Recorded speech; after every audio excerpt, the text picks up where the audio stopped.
Welcome to episode 91 of I Thought I Knew How, a podcast about knitting and life and all sorts. I'm your host, Anne Frost, and this episode was recorded on January 14th, 2023. Today is one of my more hodgepodgey episodes. It'll be a little self-indulgent. I want to talk about my finished Sanderling cardigan and how that is affecting my thoughts on my current project. And I also want to talk about the style of knitting I'm using in my current project. And I have more bits and bobs to cover along the way, so let's get started. A few folks have become patrons since I last recorded an episode. Many thanks to Emily and Hannah for becoming producers of the show over at patreon.com/IThoughtIKnewHow. I have just finished mailing out little end of year thank yous to most of my patrons the other day. If you are a patron who had a yearly or quarterly gift due to you, those are going to be mailed early next week. If you are a patron at the dollar level who did not provide me with your mailing address, I'm afraid I have no way to send you anything. I did do a last call for addresses over on the Patreon wall, but if you didn't see it, please log in over there and send me a direct message with your mailing address. If you've received a thank you from me in the past, I do still have your address saved on your Patreon record, so I don't need you to send me your address again. This is mostly for those of you who have joined at the dollar level since last January. I finished my first project of the year the other day. It was the Sanderling Cardigan designed by Cap Cease using Green Mountain Spinnery's Mountain Mohair.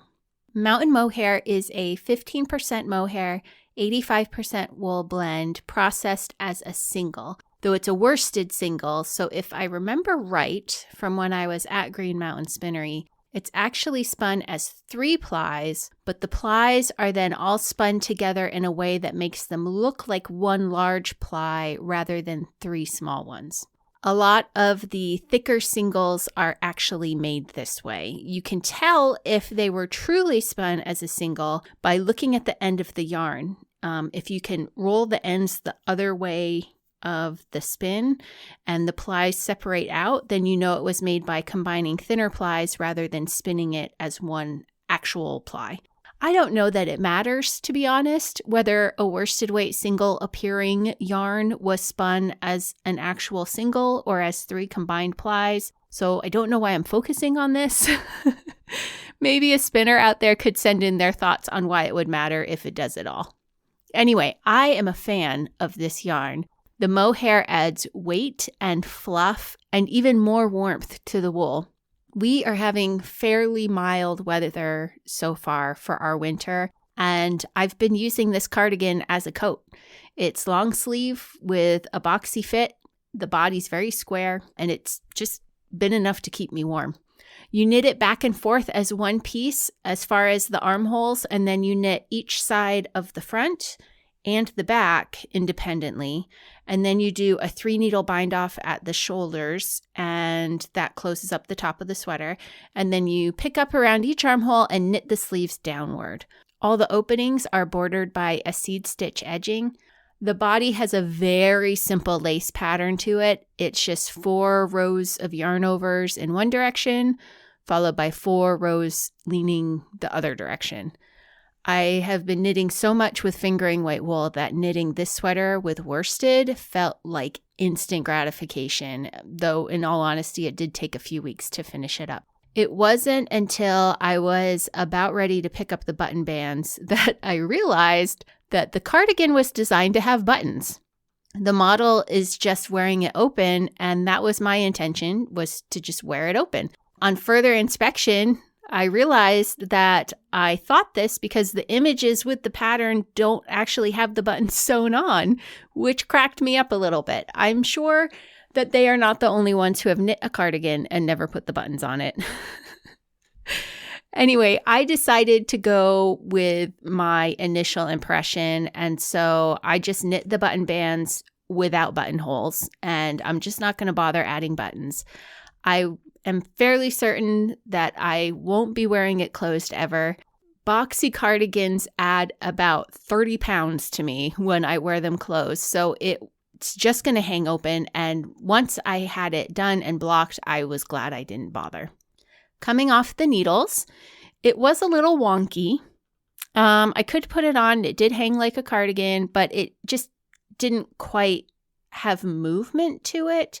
The instructions say specifically that the project will benefit from blocking. I was going to block it anyway, of course, but the transformation really was amazing. I didn't even have to pin it when I blocked it. I just sort of smoothed it to the proper dimensions on a flat surface, and I let it dry in place with a fan blowing above it.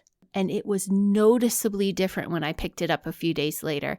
Not only had the lace flattened out nicely, but the drape was completely different. It was much more swingy than it was before blocking. Wearing it is a bit challenging. I mentioned that it's boxy, and that is how I feel when I have it on. Part of this is just me hitting a certain age and dealing with some body changes. Measurement-wise, the cardigan fits, but I'm thinking that boxy maybe wasn't the way for me to go. As I've said, I have no intention of ever wearing this closed, but even hanging open, it feels like it adds a lot of weight to my frame.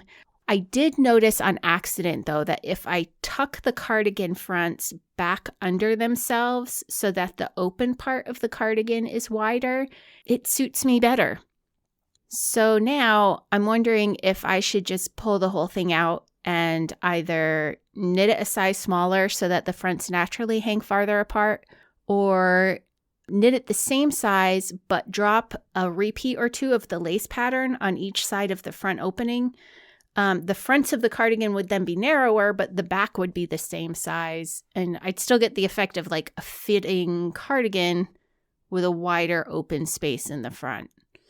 It was a very quick knit, so I am seriously considering this. I even ended up with a few extra hanks, so I may try casting on with those and see how I feel about the changes before I take this finished one apart. I have some decisions to make, but we have a song to listen to. This is Zemer with Love Spell.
When you're not around,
it will not end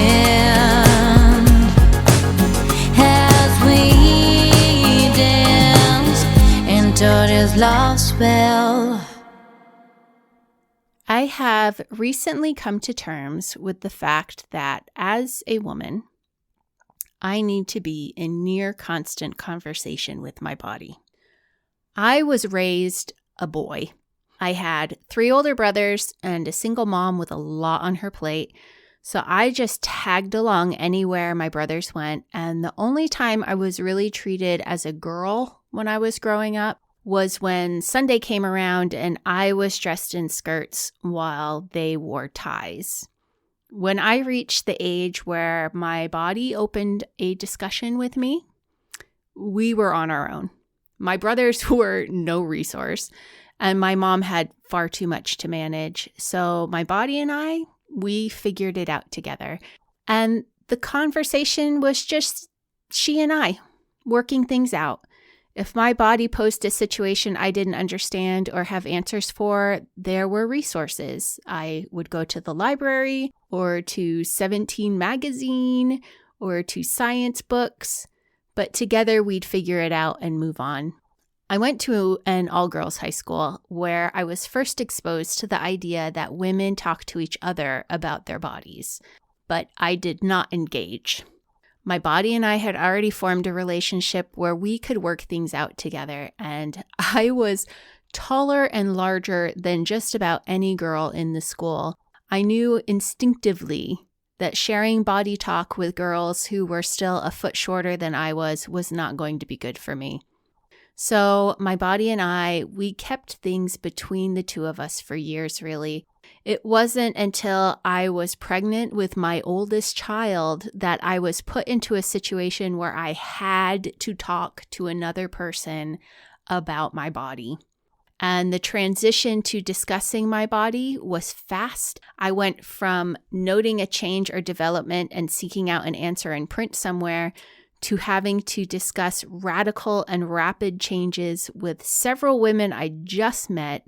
And eventually, with the birth itself, this discussion in a quiet office morphed into a performance art piece for multiple changing shifts of doctors and nurses of all genders and ages. More discussions followed in mommy groups with women I had just met. My body and I would attend these groups formed around the common connection of childbirth and nothing more. And chatter would inevitably flow around the shared experience of the postnatal happenings with our bodies. Once we had all healed and found our way with the new functions our bodies presented us with, the body discussion shifted to how we could get our bodies back the way they were. These discussions got more frustrated in tone and more negative the longer our bodies took to return to their pre-pregnancy state. And heaven help the women whose bodies would, under a layer of clothing anyway, appear to have gone back to the way it was. They were pelted with questions about their diet and exercise routines and warily asked how they managed it, and frankly separated from the rest of us by a thin veil of resentment. It wasn't long before I stopped engaging with young mothers. At least in a child-centered / playgroup type setting, I found the body obsession boring and repetitive, and I was feeling alienated from my own body. We had already been through so much together, and these virtual strangers were coming between us.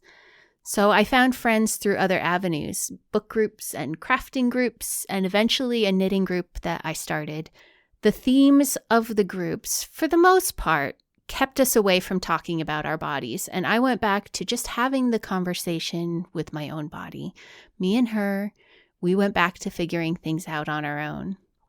When we moved to the Philippines, my husband became part of the body discussion because as a tall woman who was very clearly on the chubby side, clothing my body in Southeast Asia became an issue. Most of the local women I knew came up to my shoulder, if that. So the hunt of clothing stores that could dress my body became a regular date night activity that spanned several metropolitan areas, or involved packing an extra suitcase on trips back to the US so I could stock up on clothing to bring back with me. While we were living there, my husband and I each lost a lot of weight in about 6 months' time. We had changed our diet and we both took up running, and my body and I were really happy with one another. I was treating her better. She was moving better and staving off any uncomfortable suggestions at doctor's visits about how I should be treating her. We had worked it out together. And I loved being able to wear more styles that suited my smaller body. But I learned that if your body shape changes dramatically that quickly, a lot of people want to invite themselves into the conversation about your body. Some want to know how you did it. Some express concern about what you're doing to yourself. I was still in conversation with my body. We were pretty happy with each other through that time. But I also had to talk about her a lot. I had to defend her and justify her and learn the new way that people treated me because of her. We moved home. We all went through trauma with the move, and then the loss of my mother and bullying, the conversations my children were starting to have with their own bodies. I didn't have the mental energy for my body anymore, and she just kept doing her thing. And I began to realize that we were in conflict with one another. My body was working differently, and I began to feel really confused and cross about what was happening with her. For you see, we had a series of discussions about how we were going to operate just a few years before. I was going to do certain things, and because I did those things, she was going to look and feel certain ways. But life happened. And even though I kept up my part of the bargain while I spent several years dealing with life matters, I stopped checking in with her. And what I was doing for my body stopped working for her. And because we weren't talking, I didn't hear when she tried to tell me that she was going to function a little differently, whether I was okay with it or not. My body just did what she had always done. Her job. She got me places I needed to go. She provided ways to interact with others. She held me. And she did all of those things even as she faced changes beyond her control. I realized one day that I had curves where there were not curves before and had become straight where curves had been. My eyes don't focus on fine print anymore. My ears ring. For some reason, the second toe on my left foot just doesn't want to bend the way it used to. I was really angry with her for a long time about what had been going on without me because I had been doing so much right and she had just gone and done her own thing. So I've reopened the conversation with her. What do you need from me, my friend? What do you want? And I listened. You are doing so much right, and I want to keep working for you. But I need more sleep. I need less stress. I need you to not push so hard. Some gratitude would be lovely. And let's get back to talking. My body is right. I was complaining about an asset, a friend, the thing in my life that literally keeps me alive while I move through this world and see sunsets and hug my kids and laugh with people. So I'm trying to listen. I got some reading glasses because my ego is less important than being able to see to do things that are important to me. And some things just aren't going to go back the way they were. I've invited some doctors back into the conversation. I'm learning what is normal about this body that went on living its life while I dealt with things outside of our relationship. I've gone to bed before 9 p.m. for the last 3 nights, and surprisingly enough, I've slept through to the time I used to wake up when I was going to bed closer to midnight. The less stress is a work in progress that goes hand in hand with not pushing so hard. And I am working on the gratitude. Because while my body is still doing a brilliant job at its most fundamental purpose, it is undeniably a different body than it was even a year ago, and I feel like I'm struggling to figure it out. And in the meantime, there are some issues that are more visible to the world than others, like how to clothe it. And while I'm learning about the things I can do to keep her healthy and functional, I refuse to berate her in the meantime. I'm not going to force her into things that suited her 5 years ago and then blame her when it doesn't suit her. That's not fair. We are figuring this out together, and I can be kind. All of this to say, I do not know what to knit for myself anymore. This is the year that I really wanted to knit a bunch of sweaters for myself. I have been acquiring kits for years, and I really want to wear them as finished items. This was going to be the year. But I also want to be kind to my body and not dress it in something that would have been perfect for a previous incarnation. One piece of advice that is often bandied about among knitters is to look at the clothes that you look good in and find things to knit that are roughly the same size and shape as those things. But I'm currently faced with a closet full of clothing that, for the most part, does not suit my body. I need to take some time and go shopping. I need to try on some things and shapes I would have avoided before because the shapes I'm used to no longer suit. I expect that now that I have reopened the conversation, some changes to my body may happen or they may not, but denial looks good on no one. In the meantime, while I figure out how to dress this body, sweater production will cease. I will finish the one I'm working on, and then I'm going to focus on some accessories I have been wanting to knit. As I do so, I'll take some time to find the gratitude I'm lacking, and I'll check the patterns I want to knit to see if I can alter them with short rows or decreases or increases, length changes, shifts from one size in one area to another size in another area. My body deserves the beautiful sweaters I want to make for it, and it deserves to have them made with love and no shame attached, because we make a good team, my body and me. If you are in the area of New Haven, Connecticut, Knit New Haven is offering classes to learn to knit, learn to crochet, and learn to darn your projects, all coming up shortly. They are also back to offering in-person knit nights every Tuesday night. Get all the details at knitnewhaven.com. The resources in the Morehouse Merino Flock Group continue to grow. There are over 36 projects waiting for you there with video and written advice to help you along your way. Everything from sweaters to accessories to homewares. Once you're a member of the group, they are all open to you to knit along with. And no matter when you knit your project and post to the group, members will be there to cheer you along. It's knitting social media without the ads and the politics. Bliss.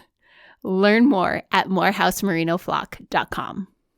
There are still a few spots left on the Contemporary Crafts Week of the Macking Our Way Through Shetland tours. This tour has 6 lessons with talented makers from across Shetland. If you'd like, you can come early or stay later and arrange for additional knitting lessons. Learn more about the tour by visiting IthoughtIKnewHow.com and clicking the link in the header to Shetland Tours 2023.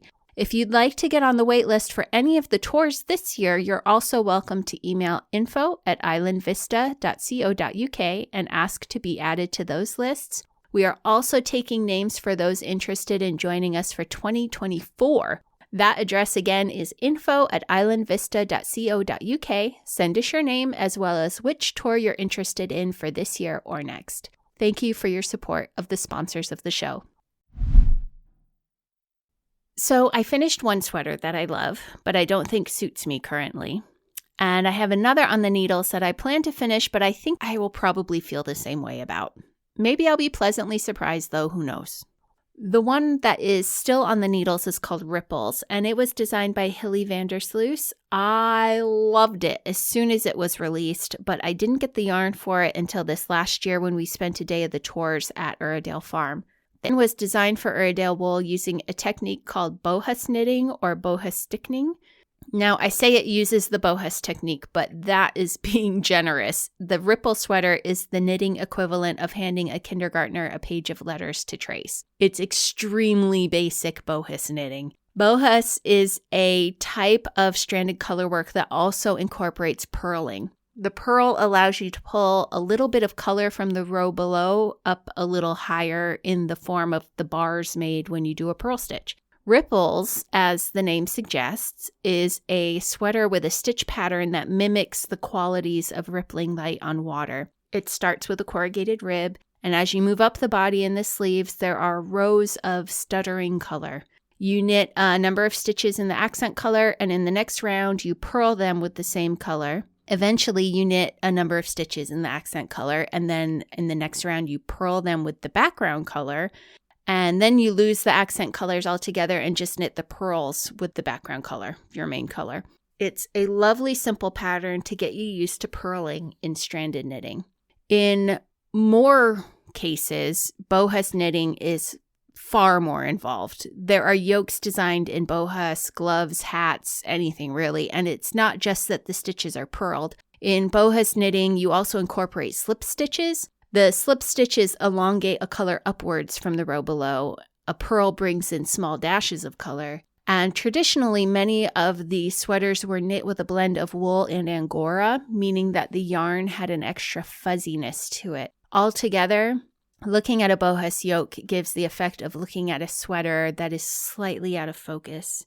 There's a soft blending of colors that is less crisp than most forms of color work. Bohus knitting evolved out of financial needs. In the 1930s, a group of women in southern Sweden who found their families in severe financial straits approached the wife of the governor for help setting up some sort of industry that they could do in their homes to help raise more money. This woman, Emma Jacobson, decided on a knitting cooperative. Now, this region of Sweden no longer had an existing knitting tradition still in place. In fact, many of the women involved had to be taught how to knit.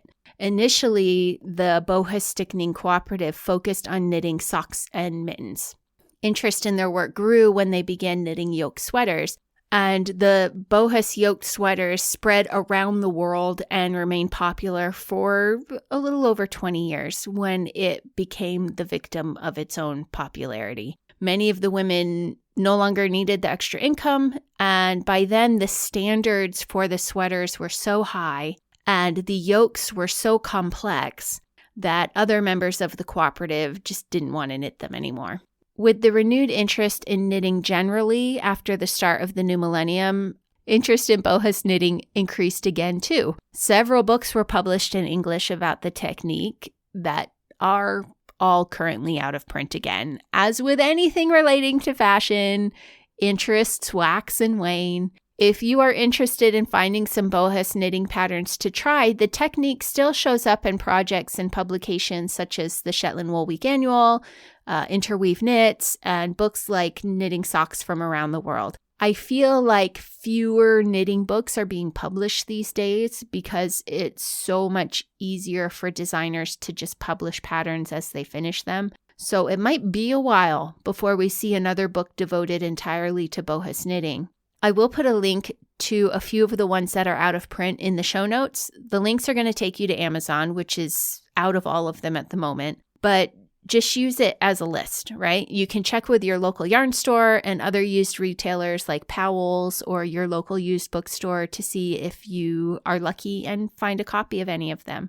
Aside from the ripple sweater I'm currently working on, I've also done a very basic pair of leg warmers using the technique. I think I'd like to try a hat or a cowl next that uses more advanced stitch patterns and eventually move on to a yoke cardigan.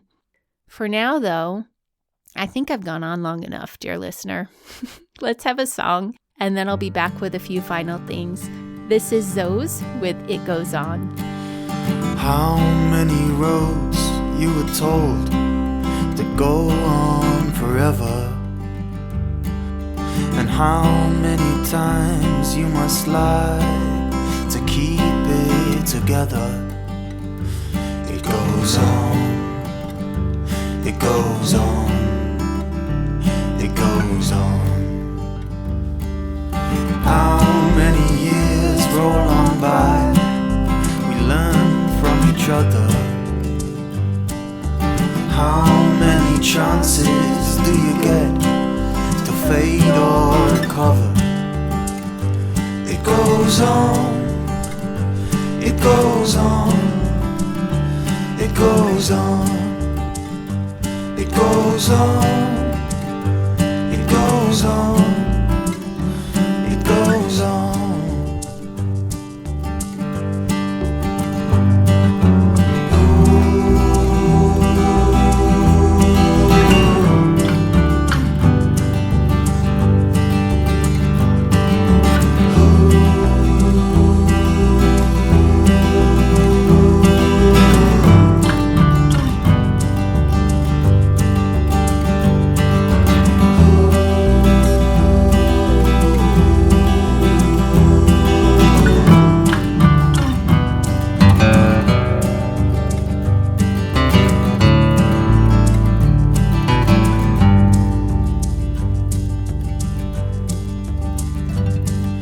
And how many roads you were told that go on forever,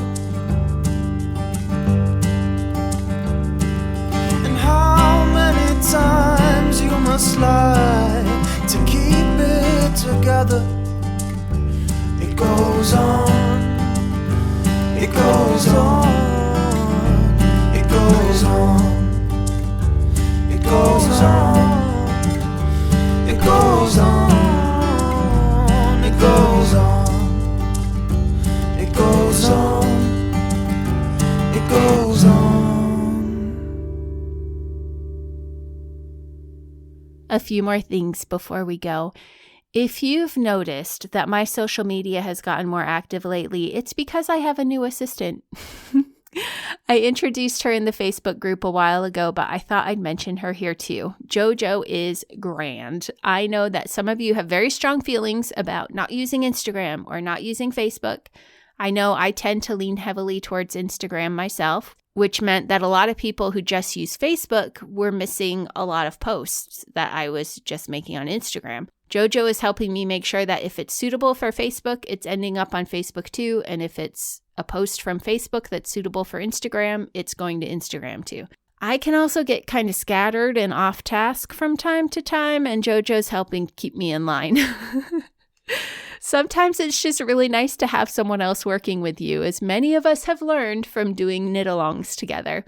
So no, all this social media posting is not the result of a sudden increase in my caffeine levels. I've just got some help from someone who knows what she's doing. Second thing, I will be traveling again. I'm headed back to Shetland to attend a Peliat. Then I'll be carrying on to Wales, where I had a trip all planned out and then the lockdown started. So I'm finally getting to fit that trip in.